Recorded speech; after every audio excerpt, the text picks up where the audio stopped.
ঐক্যবদ্ধ বাংলাদেশ, আমরাই বাংলাদেশ। প্রিয় সংগ্রামী বন্ধুগণ, দুই একটা কথা বলতে হয়। আমরা শুনছি বিভিন্ন কার্ড দেওয়া হবে, ফ্যামিলি কার্ড দেওয়া হবে, কৃষক কার্ড দেওয়া হবে। আমরা চাই কার্ড দেওয়া হোক, জনগণ সুবিধা পাক, কিন্তু এই কার্ড জনগণ পর্যন্ত পৌঁছাবে তো?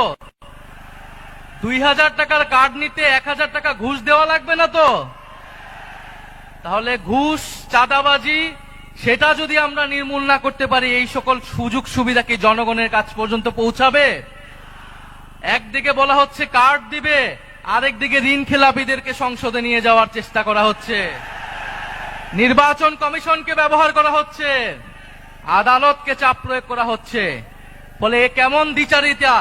যদি প্রকৃতপক্ষেই জনগণকে সুবিধা দেওয়ার নিয়ত থাকে, তাহলে কেউ ঋণ খেলাপিকে নমিনেশন দিতে পারে না।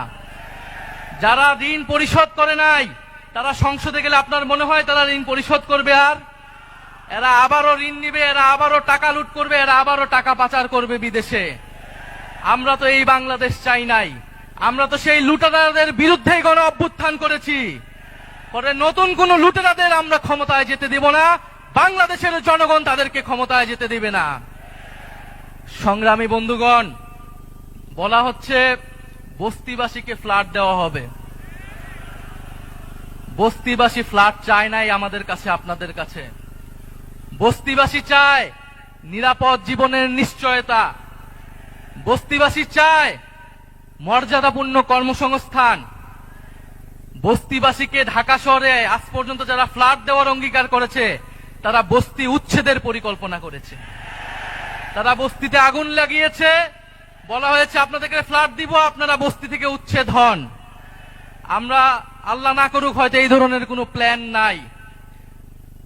জান্নাতের মালিক আল্লাহ, অবশ্যই মহান সৃষ্টিকর্তা, আর ভোটের মালিক জনগণ, ভোটের মালিক নাগরিক।